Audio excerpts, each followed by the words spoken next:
Bien, le quiero dar la bienvenida a la presidenta del Banco Central, doña Rosana Costa, y a todo el Consejo y a los asesores y funcionarios del Banco Central para conocer el informe de política monetaria ante la Comisión de Hacienda. Nuevamente, por segunda vez en poco tiempo nos reunimos, ¿ya? Y por segunda vez en poco tiempo en medio de conversaciones y discusiones legislativas bien intensas.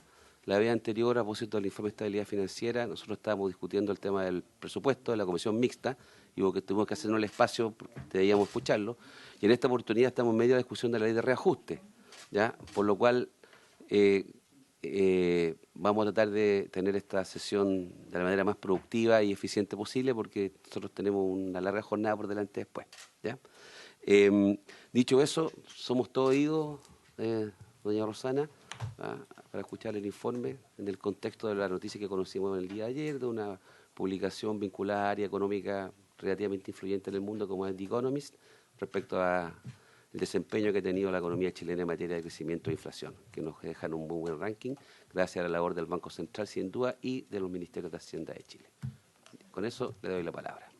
Muchas gracias, presidente. Voy a detenerme muy poco en los gráficos, de manera de ir haciéndolo lo más rápido posible y dentro del texto ir entregando los mensajes para acortar el tiempo lo más que se pueda. Como siempre, quiero partir agradeciendo la invitación que periódicamente hace la Comisión del Senado, la Comisión de Hacienda del Senado al Banco Central, para presentar su visión sobre los desarrollos macroeconómicos recientes y las perspectivas e implicancias que eso tiene para la política monetaria. Llegamos a este informe con una economía que en líneas generales ha evolucionado de acuerdo con lo que se esperaba en el IPOM de septiembre, momento en que proyectamos que la inflación convergería al 3% en la segunda mitad de 2024. De este modo, la inflación ha pasado desde un máximo de 14,1% en agosto del año pasado a un 4,8% en el registro del mes de noviembre. Esto ha sido un descenso rápido en el que la acción de la política monetaria ha tenido un rol significativo. La actividad está retomando tasas de expansión trimestrales levemente positivas, proyectándose que en los próximos trimestres continuará acercándose paulatinamente a tasas de crecimiento acordes con su tendencia. En este contexto, estimamos que la economía cerrará este año con un crecimiento nulo, con la habitual heterogeneidad entre sectores. En el plano externo, el desempeño de las principales economías ha sido mejor al esperado y las perspectivas de crecimiento mundial han aumentado, observándose un descenso de la inflación en la mayoría de los países. Destacan el caso de Estados Unidos y China, cuyas economías han crecido sobre lo esperado, provocando una mejora de las perspectivas para el próximo año. Las condiciones financieras internacionales han tenido un comportamiento más favorable en lo reciente y se ubican en niveles similares a los de comienzo de año. Los mercados financieros a nivel global, incluido el chileno, han mostrado grados elevados de volatilidad en el último tiempo. Hace solo unas semanas observamos un periodo de importante estrechez en las condiciones financieras, lo que luego se deshizo. Sin embargo, no es posible descartar que este tipo de situaciones vuelvan a ocurrir. Respecto de la política monetaria, en nuestra reunión de ayer continuamos con el proceso de reducción de la tasa de política monetaria. En esta ocasión, con una rebaja de la tasa de 75 puntos bases, lo que nos lleva a acumular 300 puntos base de descenso. En línea con el escenario central que les presentaré a continuación, la convergencia de la inflación a la meta requerirá nuevos recortes de la tasa de política monetaria, cuya magnitud y temporalidad tomará en cuenta la evolución del escenario macroeconómico y sus implicancias para la trayectoria de la inflación. La inflación ha seguido disminuyendo, se proyecta que alcance la meta de 3% en los próximos trimestres.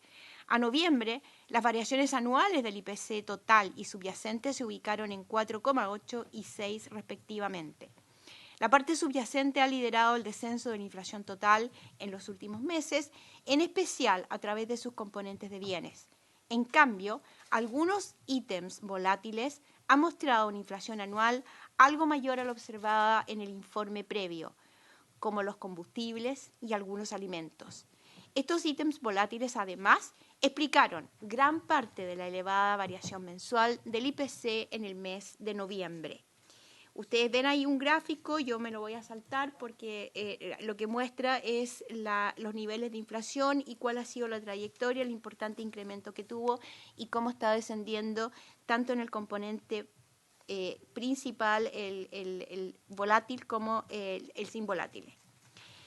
En paralelo, las expectativas de inflación a 2 años se encuentran en 3% y las distintas medidas muestran una convergencia a la meta más temprana respecto de la estimada en el último informe de política monetaria.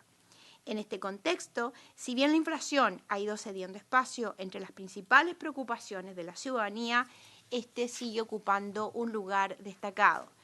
En la gráfica mostramos las expectativas de inflación, cómo van convergiendo a la meta 3% desde hace ya varios meses, y vemos también cómo la percepción que tienen las personas, medido a través del índice del IPEC, respecto a cuántas personas consideran que los precios suben mucho, han descendido en el tiempo y se encuentran en niveles más bien estabilizados en lo neutral. El descenso de la inflación desde sus máximos de 2022 se ha dado en un contexto de paulatina resolución de los desequilibrios macroeconómicos. La moderación del gasto, así como el cierre de la brecha de actividad que se había completado durante el tercer trimestre, han permitido mitigar las presiones inflacionarias provenientes de una economía que por largo tiempo estuvo creciendo por sobre su capacidad. Este proceso de convergencia inflacionaria también ha estado apoyado por la disipación de los shocks de costos de años previos. Esto considera la resolución de los problemas logísticos que ocasionó la pandemia, así como la reversión del significativo incremento de los precios de materias primas y alimentos que produjo la guerra en Ucrania. Se agrega el impacto de la apreciación del tipo de cambio real tras los máximos que alcanzó a mediados de 2022, que se ha dado en paralelo a una reducción de los índices de incertidumbre local.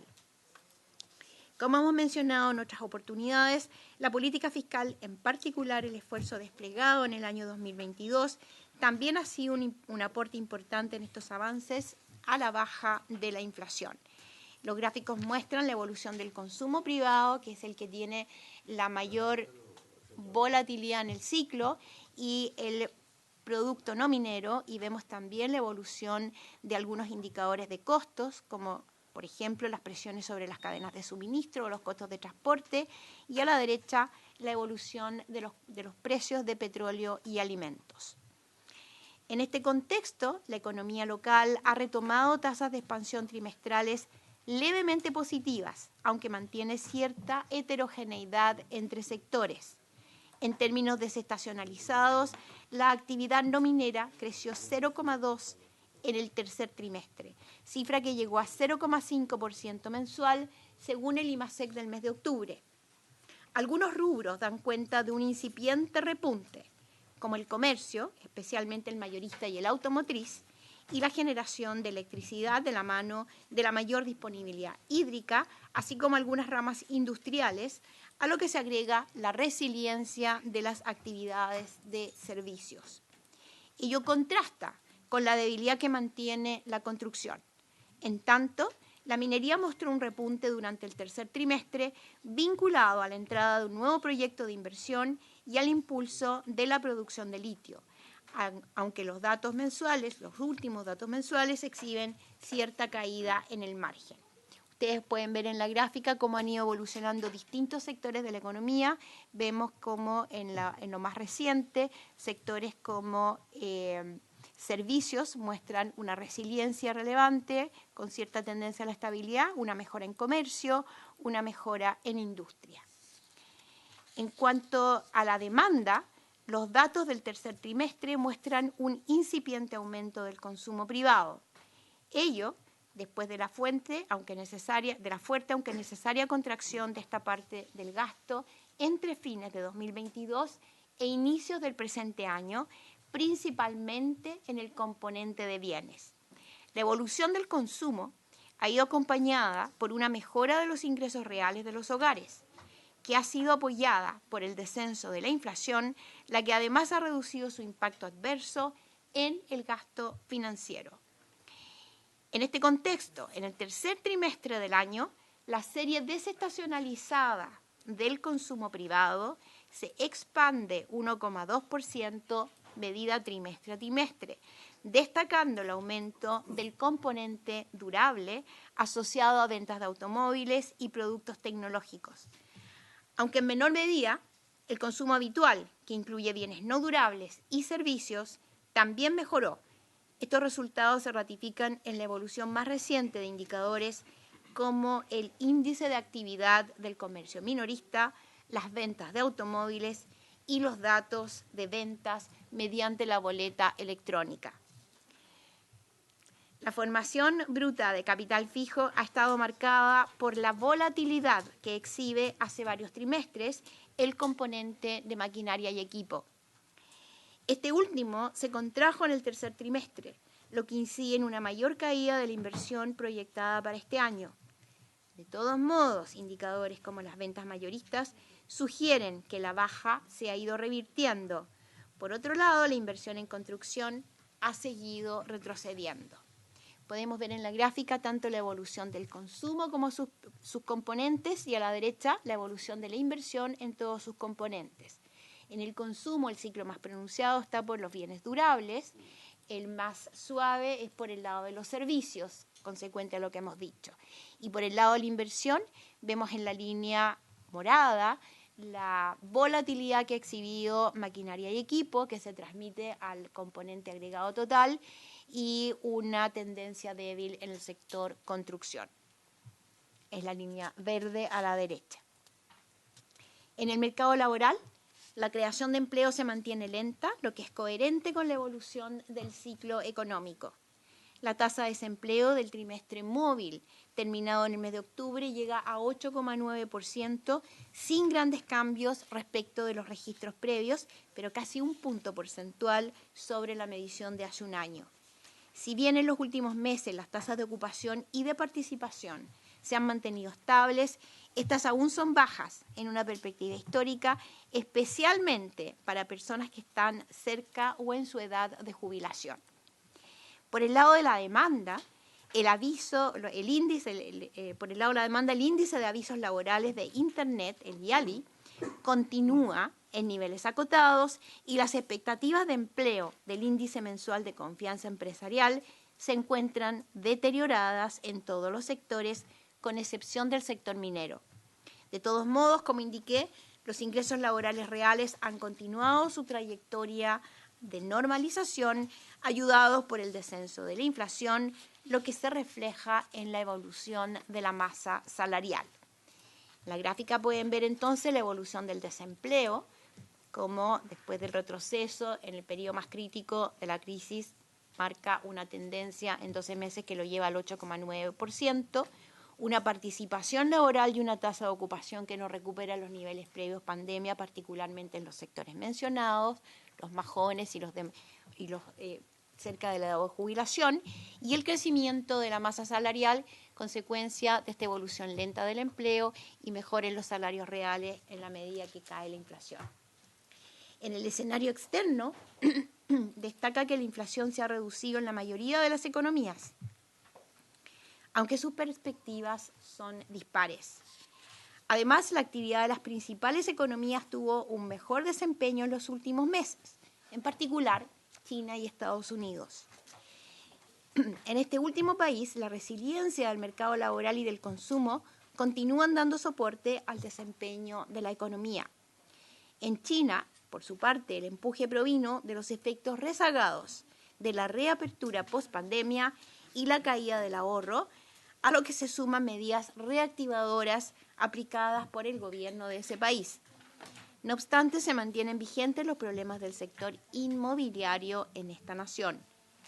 En este contexto, las proyecciones de crecimiento mundial han ido mejorando en los últimos meses, particularmente para las economías mencionadas, como se observa en la lámina, que tiene el cambio acumulado en las perspectivas de crecimiento de febrero a la fecha, que en Estados Unidos pasan a nivel positivo marginalmente, que en China mejoran o son menos deterioradas de las que habían, y sin embargo en la eurozona y América Latina continúan en zona negativa.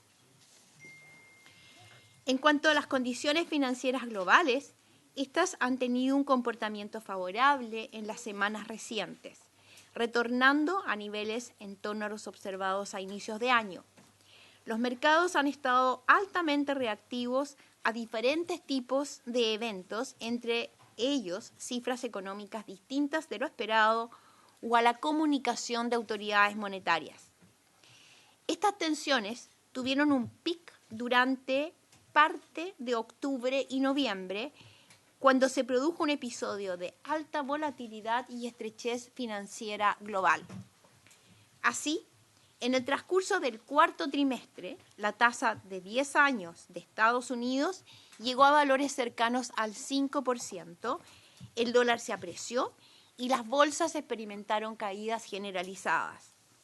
Esta reacción responde a diversos factores, que incluyen las dudas en torno a la política fiscal estadounidense, el ruido asociado al entorno geopolítico más complejo y las aprensiones respecto del equilibrio ahorro-inversión de mediano plazo.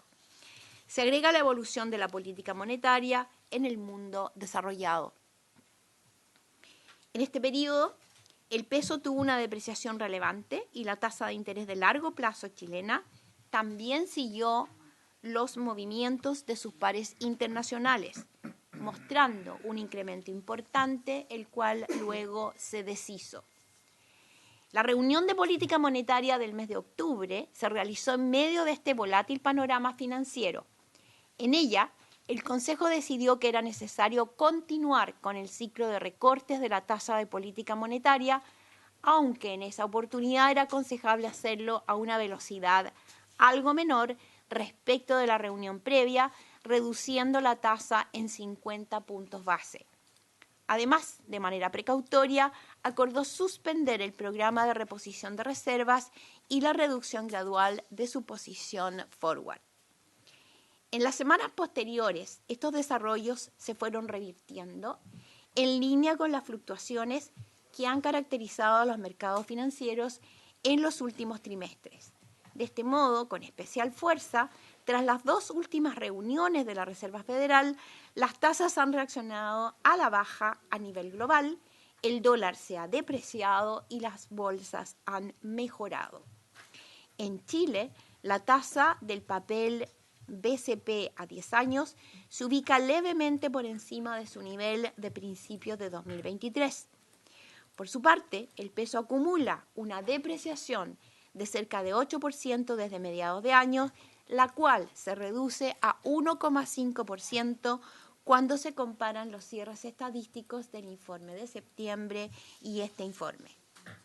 Vemos entonces cómo ha sido la evolución en rojo de las monedas, las bolsas y las tasas a 10 años nominales de nuestro país en comparación a América Latina, que está en amarillo. Vemos que somos más volátiles en casi todos los casos, particularmente en monedas, y podemos compararlo también con movimientos similares menos pronunciados en la eurozona y en Estados Unidos.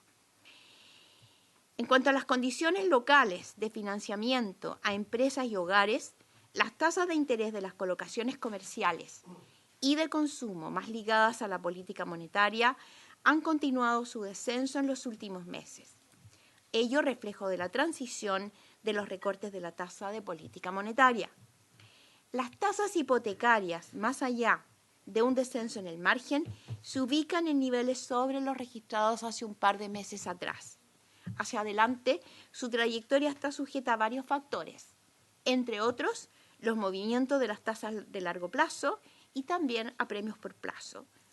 Respecto del crédito, su crecimiento sigue débil, con una demanda contenida en la mayoría de las carteras. Vemos entonces que las tasas de interés para consumo en azul, para comercial en rojo, evolucionan a la baja, lo más reciente de la mano de la evolución de la tasa de política monetaria, y vemos que las tasas de interés hipotecaria tienen un crecimiento en el margen siguiendo la evolución de las tasas largas en el exterior, y con algún rezago los movimientos hacia adelante dependerán entonces de cómo se traspase el reciente movimiento o cómo continúen los premios asociados a estas tasas. En el caso de los niveles, el crédito hipotecario mantiene una tendencia creciente, en cambio los créditos de consumo y comerciales se observan más contenidos. En este informe hicimos una revisión de los parámetros estructurales. Estos parámetros se actualizaron y la última revisión se había realizado en el mes de diciembre del año 2022. Los parámetros estructurales corresponden a variables que no se observan, inobservables de la economía, que se presentan en condiciones de equilibrio de largo plazo. Esto significa que no se pueden medir en la práctica como sí se mide la actividad económica trimestre a trimestre y por lo tanto hay que estimarlos. Estimar los parámetros estructurales de forma regular es importante, ya que estas variables van cambiando con el tiempo. Informan, por ejemplo, sobre la capacidad de crecimiento que tiene la economía en el mediano plazo o dónde debería ubicarse la tasa de interés si estuviésemos en una situación de equilibrio. Por lo tanto, son una guía para evaluar el estado actual de la macroeconomía y calibrar la política monetaria. En el caso del crecimiento tendencial, como es usual, la estimación separa el producto entre sectores minero y no minero. Para el no minero, la metodología se basa en una función de producción en la cual el crecimiento de largo plazo depende del crecimiento de tendencia de la productividad total de factores, la fuerza laboral, las horas trabajadas, el capital humano y el capital físico. En esta ocasión, al igual que en diciembre del año pasado, estimamos que el crecimiento del producto tendencial no minero tiene una trayectoria decreciente en el tiempo. Con ello, su promedio alcanza un 1,9% en el periodo 2024-2033. Esto se compara con la estimación previa de 2,2 para el periodo 2023-2032. La menor cifra responde principalmente al cambio en el diseño de referencia, pues la recuperación de la participación laboral post-pandemia se va reduciendo en la medida que pasa el tiempo. Ello no implica un cambio sustantivo, entonces, en términos de la trayectoria proyectada, y la estimación vuelve a considerar un bajo crecimiento de la productividad total de factores y que buena parte de la recuperación de la participación laboral a los niveles prepandemia ya ocurrió. En el gráfico podemos ver la tendencia similar a la que observábamos en el informe de diciembre del año pasado, que pasa a estabilizarse más hacia el final del diseño considerado en el gráfico. Por su parte, la tasa de política monetaria neutral se estima utilizando un conjunto amplio de metodologías que capturan distintos determinantes para dicha tasa, entre ellos las condiciones financieras externas, internas y el crecimiento tendencial. La actual estimación ubicó la tasa de política neutral nominal en 4%, lo que implica un aumento de 25 puntos base respecto de cuál fue la estimación previa. Ello es coherente con el incremento de tasas neutrales de política monetaria observados en otras economías. Pasemos a las proyecciones que considera este informe. El escenario central considera que la inflación total convergerá a la meta de 3% en la segunda mitad del año 2024, con perspectivas que no varían respecto al informe de septiembre mayormente. En esta trayectoria se combinan una parte subyacente, que se acercará al 3% más rápido que lo proyectado en el informe previo, con un comportamiento menos favorable para los precios de los combustibles y de los ítems volátiles. En la inflación subyacente destacan las menores perspectivas para el componente subyacente de bienes, influido por el mayor retroceso que acumuló en meses recientes. El escenario central asume que el tipo de cambio real se mantendrá en torno a los niveles actuales durante el horizonte de proyección. Esto en un contexto de alta volatilidad de la paridad nominal y donde la depreciación respecto del cierre estadístico previo es acotado. Pueden ver ustedes en el gráfico una trayectoria muy similar entre las inflaciones proyectadas en el informe anterior y el informe actual, tanto para la inflación total como para la subyacente, y su convergencia hacia fines del 2024 para la total, un poco antes para la subyacente en el gráfico de la derecha. Las proyecciones de actividad y demanda contienen pocas correcciones. Para 2023 se anticipa un crecimiento nulo del producto. Además de la revisión al alza de las cifras de los 3 primeros trimestres de 2023, esta estimación considera perspectivas algo más favorables para el cierre del año en el producto no minero, dada la incipiente mejora de datos sectoriales, como mencionara antes, comercio o la industria. Para 2024 y 2025, los rangos de crecimiento del producto se mantienen entre 1,25 y 2,25 y entre 2 y 3% respectivamente. En esta proyección, el producto no minero seguirá mostrando variaciones trimestrales positivas para ir acercándose paulatinamente a tasas acordes con su crecimiento de tendencia. Aunque algo menor a lo proyectado en septiembre, la actividad minera tendrá un aporte importante a la expansión de la economía en 2024, a lo que contribuye la reciente entrada en operación de nuevas faenas y el desarrollo de otros minerales. La brecha de actividad se ubica en torno a cero y se estima que permanecerá cerca de ese nivel durante todo el horizonte de proyección. Los ajustes desde el último informe son acotados e incorporan la revisión de los parámetros estructurales y las mejores perspectivas para el producto no minero en los próximos trimestres. Allí están los rangos mencionados, un producto de cero para este año, los mismos rangos de los informes previos para 2024 y 2025 y niveles de actividad bastante similares también a los de los informes, al del informe previo. Se sigue esperando que la demanda interna retome tasas de variación positivas en 2024. En el consumo privado, sus niveles se corrigen marginalmente al alza para los próximos 2 años.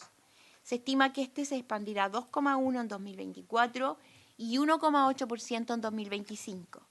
La recuperación de los ingresos disponibles de los hogares continuará apoyando el desempeño, respaldando en buena parte por el proceso de convergencia de la inflación.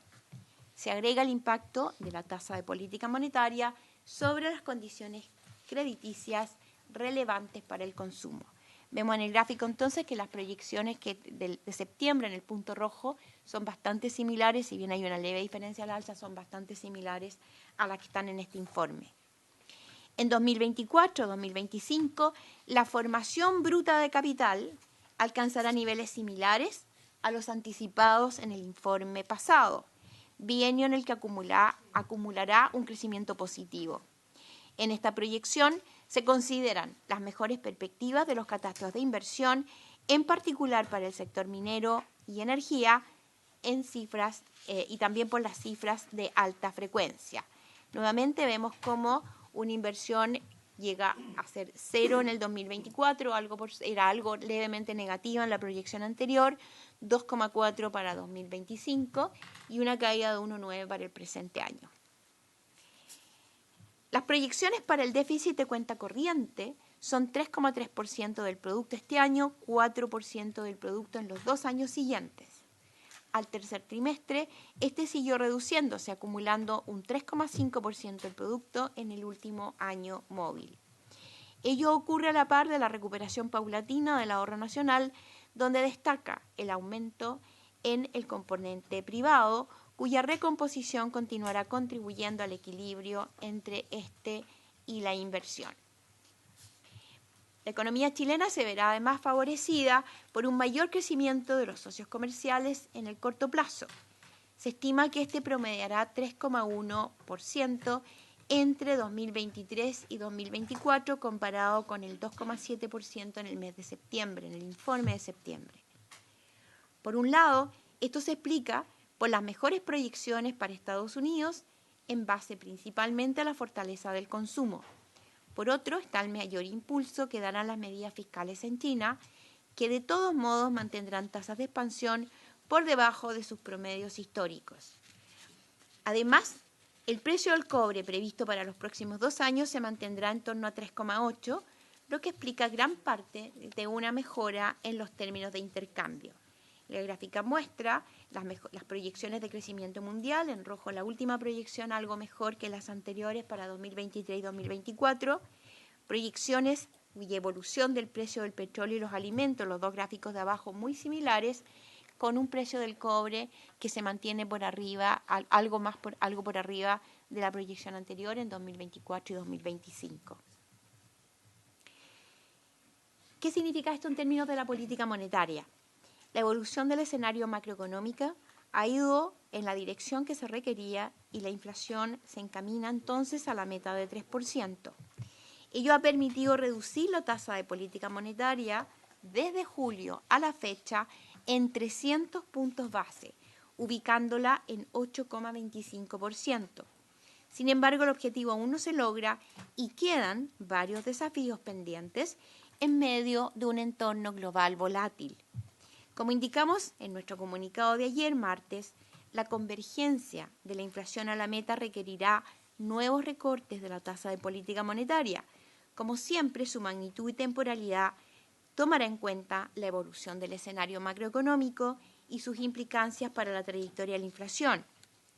También reafirmamos nuestro compromiso de actuar con flexibilidad en caso de que alguno de los riesgos internos o externos se concrete y las condiciones macroeconómicas lo requieran. Permítanme entonces pasar a describir escenarios de sensibilidad en torno a este escenario central para la política monetaria, los que dan sustento a un corredor para la tasa de política monetaria que contiene este informe. Su borde superior define situaciones en que la convergencia de la inflación demora más en concretarse. Ese puede ser el caso si la economía chilena recibiera un impulso externo mayor al previsto. Por ejemplo, la resiliencia en Estados Unidos se prolonga, se eleva el dinamismo entonces de la economía mundial y ello tendría efectos positivos a nivel local. Por un lado, por una mayor demanda externa y mejoras de los precios de distintas materias primas, incluyendo el cobre, pero además a través del canal de expectativas que podrían volverse más optimistas e incentivar el gasto interno. Las consecuencias inflacionarias de este escenario podrían llevar a recortes de la tasa más graduales que los del escenario central. El borde inferior refleja los escenarios en que la inflación se reduce más rápido. Estos se asocian especialmente a situaciones en que el impacto sobre la economía local del aumento de las tasas largas de meses recientes sea mayor al esperado. Esto podría restar dinamismo tanto al consumo como a la inversión, llevando a una disminución de las presiones inflacionarias, lo que requeriría acelerar el proceso de relajamiento monetario. Y en base a estos escenarios se dibuja el corredor para la tasa monetaria, indicando la evolución más probable de esa variable en la medida que este escenario evolucione conforme a este informe. Vemos también en la gráfica que este corredor es muy similar a lo que señalan las líneas punteadas rojas, que corresponde al corredor del informe del mes de septiembre. Ligeramente más arriba en la parte, en algunos tramos, asociado a la modificación de la tasa neutral, el cambio marginal en la tasa neutral también está incorporado en el diseño de ese corredor. En cuanto a los riesgos, la evolución del escenario externo continúa sujeta a importantes focos de incertidumbre. La fragilidad del sector inmobiliario en China, las dudas respecto a la situación fiscal en Estados Unidos, un entorno geopolítico más complejo y con nuevos conflictos bélicos son algunos de ellos. Las implicancias de estos escenarios para la política monetaria ciertamente dependerán de cómo la combinación y magnitud de dichos elementos afecten las perspectivas macroeconómicas y cómo ellas impacten la convergencia inflacionaria de mediano plazo. Pasando ya a las reflexiones finales, estimados senadores, permítanme terminar entonces con unas breves reflexiones sobre el año que termina y lo que vemos hacia adelante. Hace un año, cuando vinimos a presentar el informe del mes de diciembre de 2022, la inflación superaba el 12% anual y acaparaba los primeros lugares en las preocupaciones de las personas y de las firmas. En ese momento, la tasa de interés estaba en 11,25% y se consideraba necesario mantenerla hasta que las condiciones de convergencia inflacionaria lo requirieran. Entonces, según nuestras proyecciones de ese momento, el objetivo de devolver la inflación hacia su meta de 3% se materializaría en la segunda mitad del año 2024. Muchos análisis advertían la dificultad de que ese descenso efectivamente se diera y ciertamente el camino delineado no era sencillo de transitar. Sin embargo, nuestras proyecciones han ido cumpliéndose. La inflación ha descendido y de mantenerse las actuales perspectivas económicas se encamina a la meta de 3% en la fecha señalada. Si bien esta es una buena noticia, esto no puede ni debe llevarnos a ser autocomplacientes. La inflación aún no llega al 3% y debemos asegurarnos de que efectivamente lo haga. Constatamos duramente que una vez que la inflación aumenta, los efectos en la vida cotidiana de las personas son importantes. Ha sido especialmente complejo para las familias de menos recursos, pues su capacidad de compra se vio afectada. Ello no solo por el aumento de los precios de muchos productos que ellos consumen más, sino también porque sus ingresos están más desprotegidos contra la inflación. Por lo tanto, es importante aquilatar esta experiencia y no olvidar las razones que desencadenaron la fuerte alza de la inflación. La historia nos enseña que aunque hagamos las cosas bien, vamos a enfrentar choques adversos y por lo tanto viviremos nuevamente situaciones complejas. Entonces es esencial que evaluemos a priori decisiones que en un primer momento, siendo quizás beneficiosas, pueden tener costos a mayor plazo, incluso mayores a los potenciales beneficios que asomaban en un principio. Hemos ido resolviendo los desequilibrios, se han disipado los shocks de oferta y la política monetaria ha realizado su trabajo normalizando la demanda agregada, con lo cual la inflación ha ido consolidando su proceso de convergencia a la meta.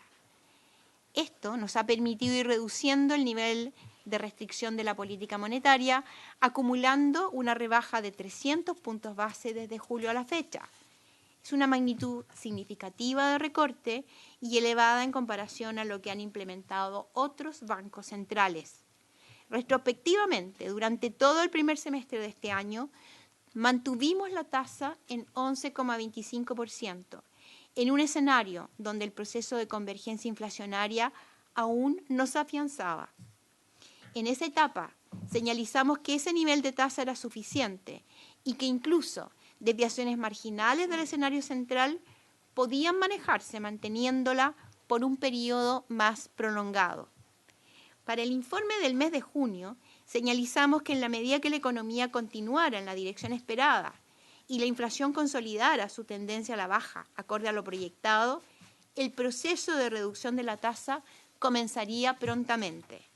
Y ello ocurrió en el mes de julio, cuando redujimos la tasa en 100 puntos base en un contexto de menores presiones inflacionarias. Continuamos en el mes de septiembre con una rebaja de 75 puntos base. Esta decisión era coherente con nuestra comunicación previa que indicaba que la tasa seguiría reduciéndose, aunque no necesariamente en igual magnitud. De hecho, señalamos en nuestro comunicado que la magnitud de las reducciones de la tasa dependería de la evolución de la economía y sus implicancias para la convergencia de la inflación a la meta en términos similares a los de la reunión anterior. La reunión de octubre, como les comenté hace unos momentos, se dio en un contexto de elevada volatilidad de los mercados financieros globales, con condiciones financieras que se habían estrechado de forma relevante.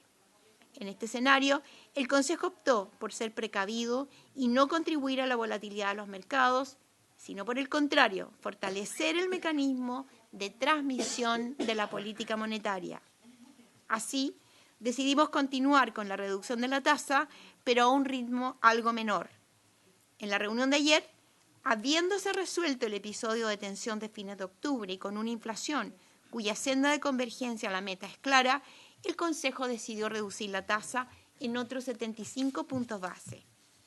De este modo, más allá de los movimientos particulares de cada reunión, el Banco ha seguido una clara senda de reducción del nivel de restricción de la política monetaria y lo seguirá haciendo en las reuniones venideras, conforme se mantengan las condiciones delineadas en el escenario central. Cuando se compara la evolución de la TPM y el Forward Guidance del banco, se aprecia dos hechos relevantes. Y eso lo podemos ir siguiendo en una lámina que tienen en pantalla.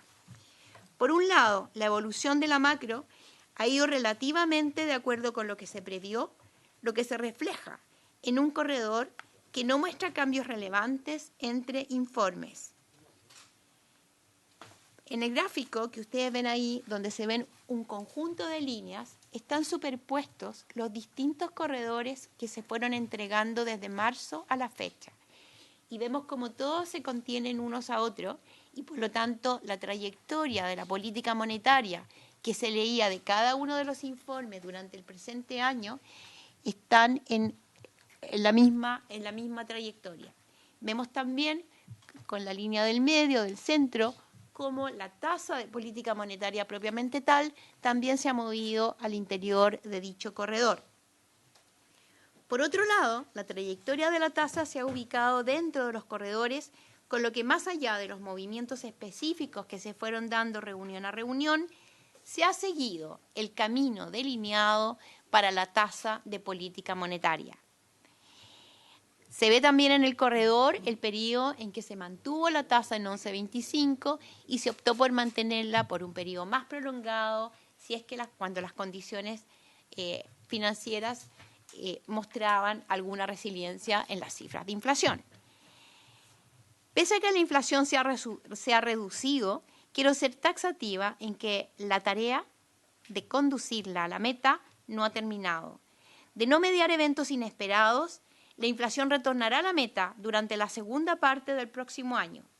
Pero siempre existe la posibilidad de accidentes en el camino y debemos estar atentos de modo de no comprometer el logro de la meta y al mismo tiempo no causar costos innecesarios a la economía.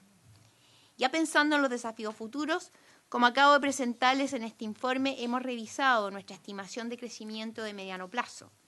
En septiembre, al exponer ante el Senado, señalé que al controlar la inflación lo que el banco hace es balancear la economía conduciéndola a un crecimiento de tendencia y que entonces valía la pena preguntarse si una vez alcanzado ese crecimiento este era suficiente, materia que en todo caso corresponde analizar en otro contexto y a otras autoridades.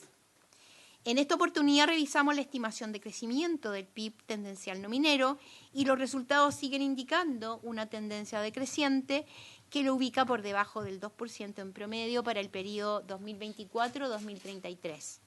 Esta estimación considera varios supuestos de trabajo sobre los cuales existe variada discusión. ¿Será posible, por ejemplo, recuperar la participación laboral hasta los niveles prepandemia? ¿Lograremos que la participación de las mujeres en el mercado laboral siga aumentando hasta acercarnos a los niveles de países desarrollados? ¿Qué ocurrirá con otro factor crucial en estas estimaciones, como es la productividad?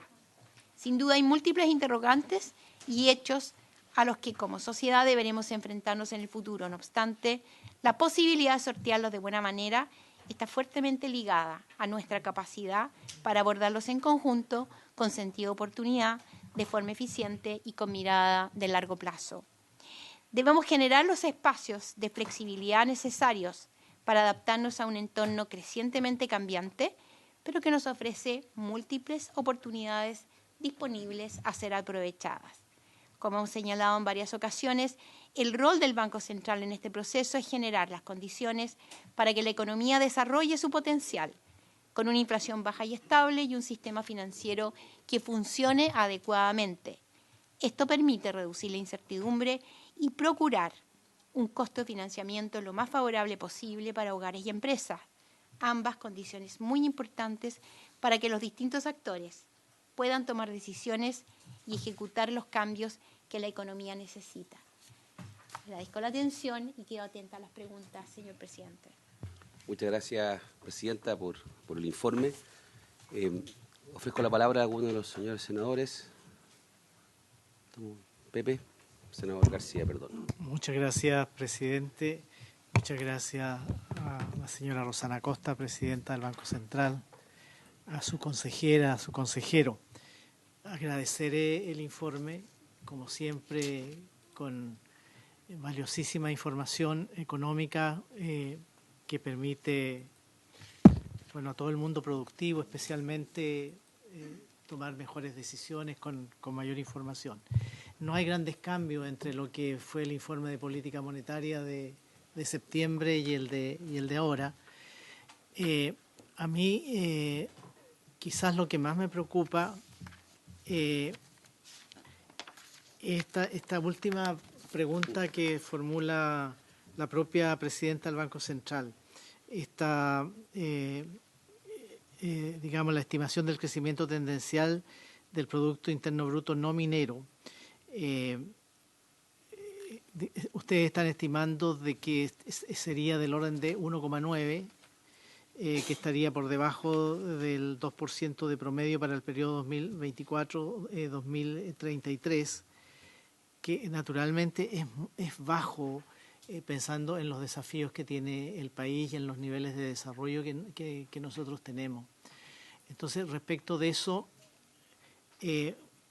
claro, aquí hay temas que ustedes lo plantean, como la participación de las mujeres en el mercado laboral, en fin. Sin embargo, yo creo que el gran desafío está en la inversión. Mientras no tengamos mayor inversión, va a ser muy difícil que podamos mover con fuerza estos indicadores. Y ahí nos enfrentamos con el tema de los permisos, nos enfrentamos con todo el tema de distintos servicios públicos, distintas entidades públicas que son las que tienen que probablemente agilizar, entre otras cosas, todos estos permisos de tal forma de permitir que la inversión fluya. Yo no sé si respecto de eso ustedes tienen más antecedentes o tienen algún estudio. Yo sé que son materias más propias del Ministerio de Economía, pero no sé si tienen sugerencias, recomendaciones, porque la verdad que ya llevamos varios años y distintos gobiernos todos hablando de disminuir los periodos y los costos de las demoras en las autorizaciones, pero finalmente yo siento que estamos bastante todavía entrampados sin tener soluciones. Y por otro lado también del informe, una cosa que claro,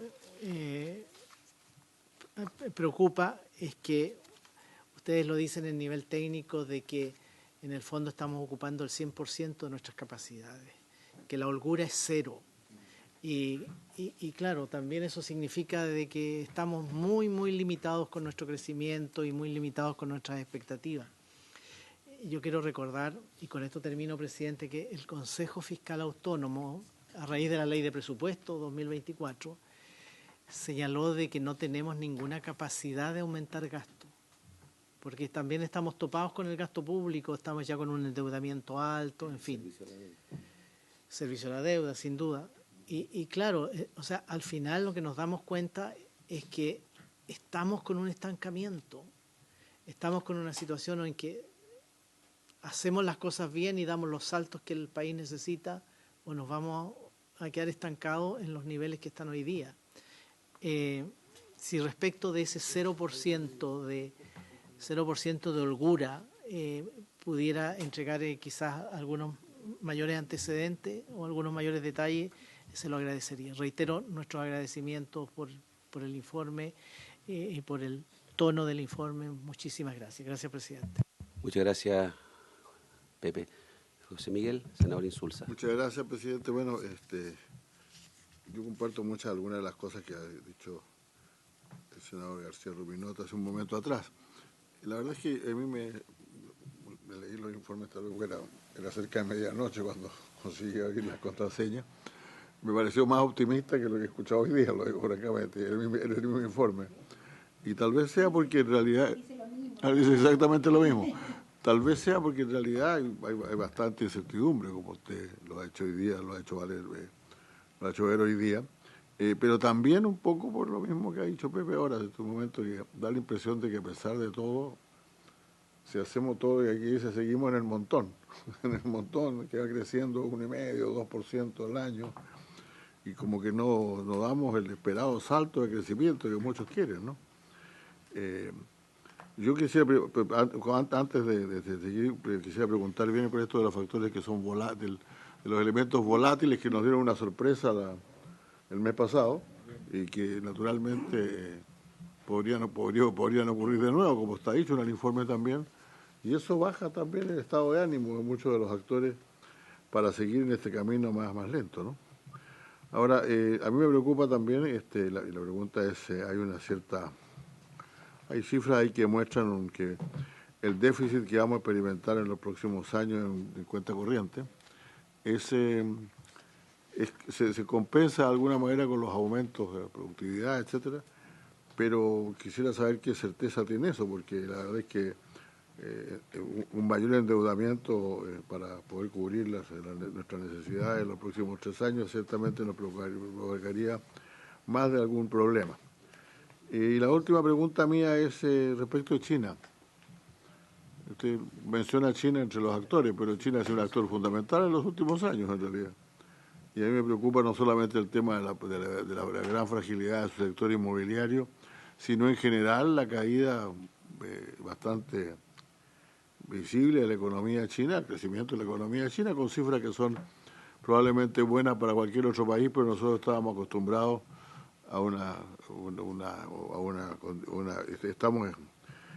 nosotros estábamos exportando más de la mitad de nuestro producto a China, y yo quiero saber si eso se va a mantener o va también a traer alguna caída de acuerdo con las circunstancias del mercado chino, ¿no? Creo que he leído bastante en los últimos días sobre eso, y me parece que la situación es bastante más grave o más compleja de lo que me parece a primera vista, y me gustaría tener la opinión de ustedes sobre eso. Eso, presidente, muchas gracias. Bien, muchas gracias, José Miguel.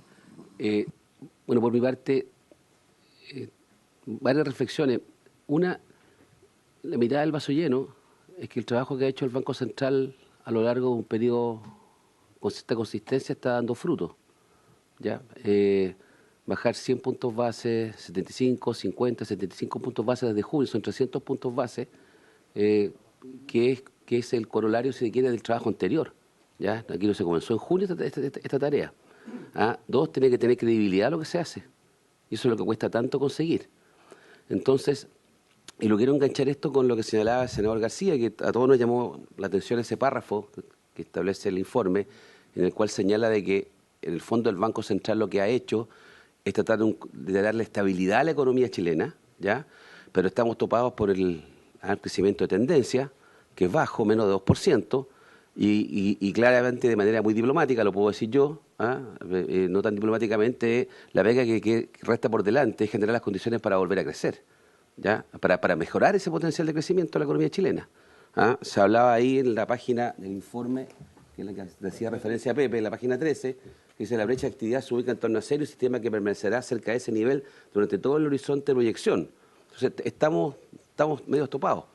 Y efectivamente hacemos bien la tarea. Yo lo dije al comienzo de la sesión y lo voy a reiterar. O sea, estamos muy bien considerados desde el punto de vista del esfuerzo que se ha hecho en materia de crecimiento, inflación, lo reconoce The Economist, mejores economías de la OCDE, y eso no es para ser autocomplaciente. Eso creo que hay que tenerlo como un mérito.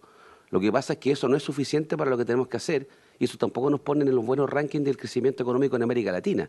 ¿Ya? Hay países que pueden tener mayores desafíos macro, mayor inestabilidad en otros planos, pero están creciendo. ¿Ya? Y eso es la pega que tenemos que hacer, y que diplomáticamente el Banco Central señala que corresponde a otras áreas y a otras autoridades. Y esas autoridades comprenden no solamente la autoridad del Ejecutivo, sino que el Parlamento. Y aquí mi mensaje o mi invitación a mis colegas en la toma de decisiones, cuando se habla de un pacto fiscal que vamos a conocer prontamente, que se trabajó durante meses, apunta precisamente a eso. ¿Ya? Hay más de 30 iniciativas en materia de procrecimiento. Para destrabar la inversión, para los permisos sectoriales, para los permisos de servicio de evaluación ambiental, de formalización de la economía, etcétera.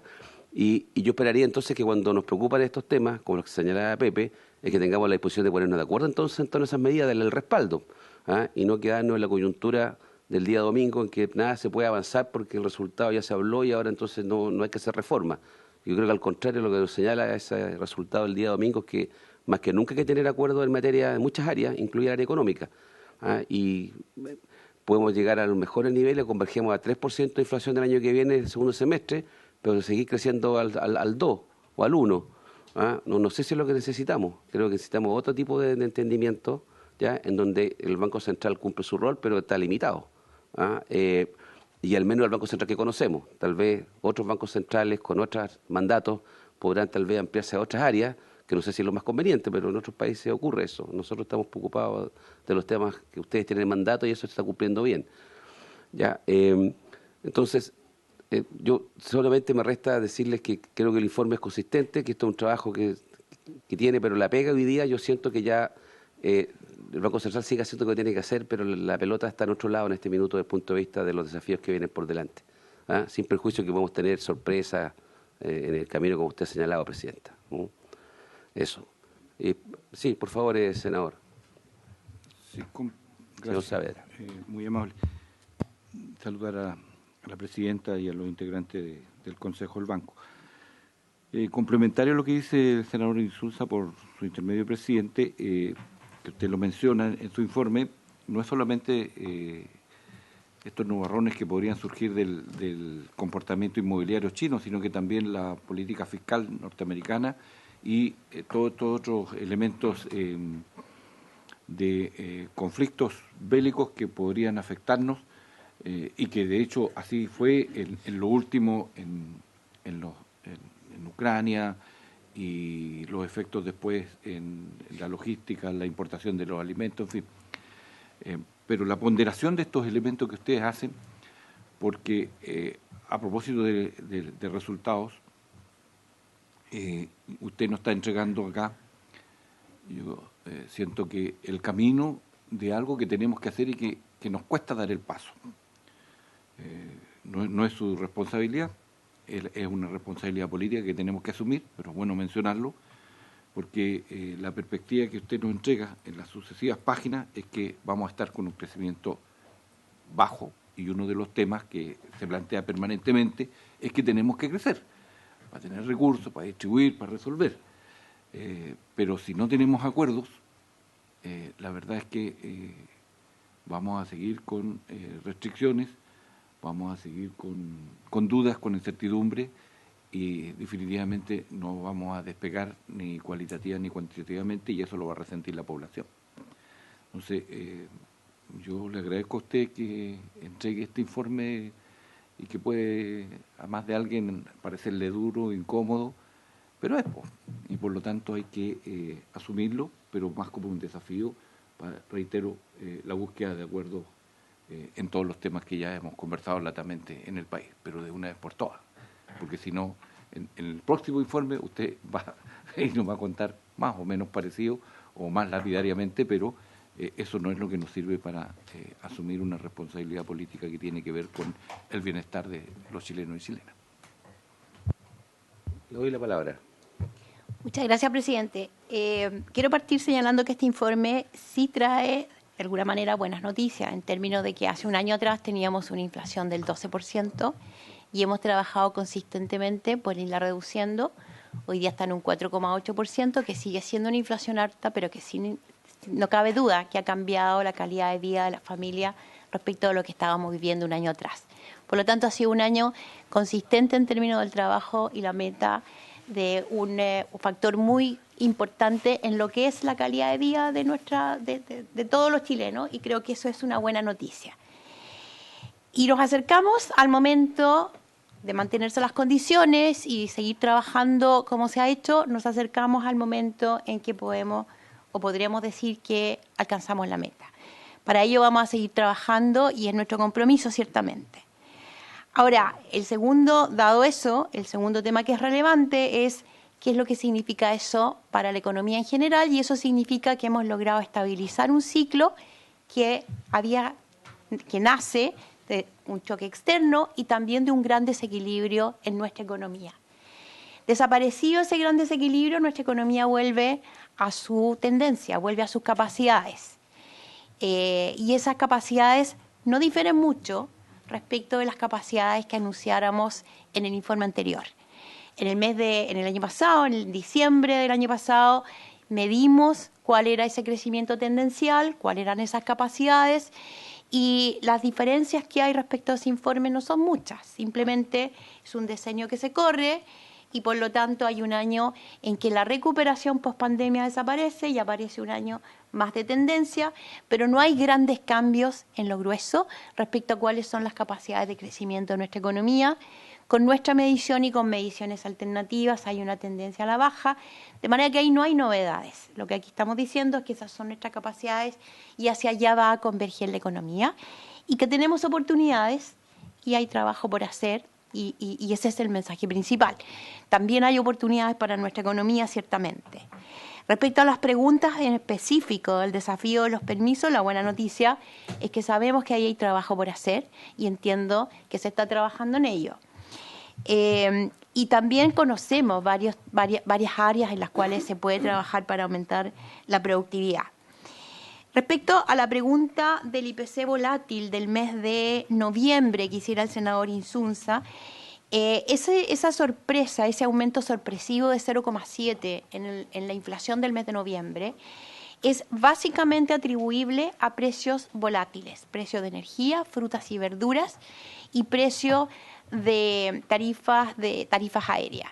Son precios que cambian un mes en una dirección, cambian al otro mes en otra, y por lo tanto no están entregando una información que nos diga la tendencia inflacionaria está cambiando. De ahí que nuestra lectura es que la tendencia inflacionaria de nuestra economía no cambia, por lo menos no con ese punto de información del mes de noviembre, y las tendencias se mantienen respecto a lo que tenía el informe previo y es lo que dice este informe.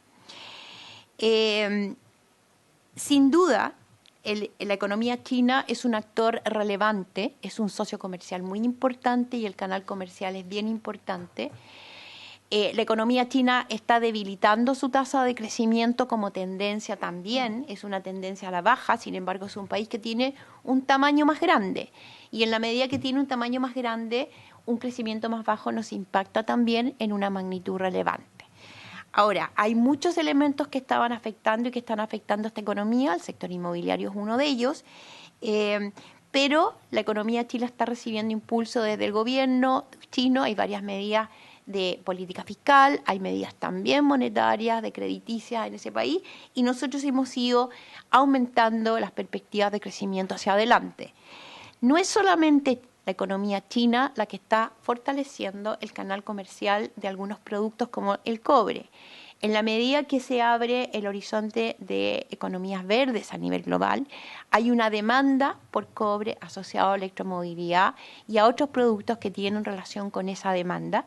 Y en lo más reciente, el precio del cobre se ha mantenido en los niveles que está, en buena medida también por una demanda que viene de ese factor y no solamente de la evolución de la economía china. Y sobre el desarrollo, los riesgos que tenemos hacia adelante, evidentemente los escenarios de riesgo en el entorno global son altos. Todo proceso inflacionario mundial como el que estamos viviendo incorpora en esta etapa elementos de volatilidad como los que hemos vivido y no es raro que aparezcan y habrá que estar atentos. Pero más allá de los puramente económicos, sin duda hoy día a nivel global vemos ciertas tensiones geopolíticas y elementos que en algún momento nos pueden impactar y hay que estar pendientes de ello. Sin duda, el tener una economía que se encamina a resolver sus equilibrios internos está en mejor pie frente a cualquier situación que ojalá no se produzca. Muchas gracias, Presidenta. Antes de levantar la sesión, yo quería aprovechar la oportunidad de saludar y despedir a don Pablo García, que entiendo va a dejar su responsabilidad en el Banco Central. Y solamente, Pablo, felicitarte y agradecerte el trabajo que has hecho en el Banco Central junto con tus colegas. No tengo idea de qué parará el destino para más adelante. Entonces se aprovecha de despedir al consejero con más votos de minoría, leí por ahí en alguna parte. Desde que no es el único en todo caso, pero el que más votos de minoría tiene, junto leí por ahí con Jorge Sormó, parece que hicieron. Pero bien, no es malo ser minoría a veces en la vida. Así que no, solamente desearte mucho éxito y muchas gracias. Gracias, presidente, y por su intermedio también agradecer a la comisión por el apoyo que le han dado al Banco Central. Creo que es fundamental tener el apoyo de la sociedad, representado por esta Comisión de Hacienda y por el Senado, porque sin ello no es posible cumplir con el mandato que nos ha otorgado, ¿no es cierto?, la sociedad chilena. Así que gracias a ustedes también. Bien. Muchas gracias por haberse cumplido el objeto de la sesión. Presidenta. Dejo una carpeta, el senador Kuchel siempre nos pregunta por los agregados monetarios, así que la dejo. Muy bien, muy bien.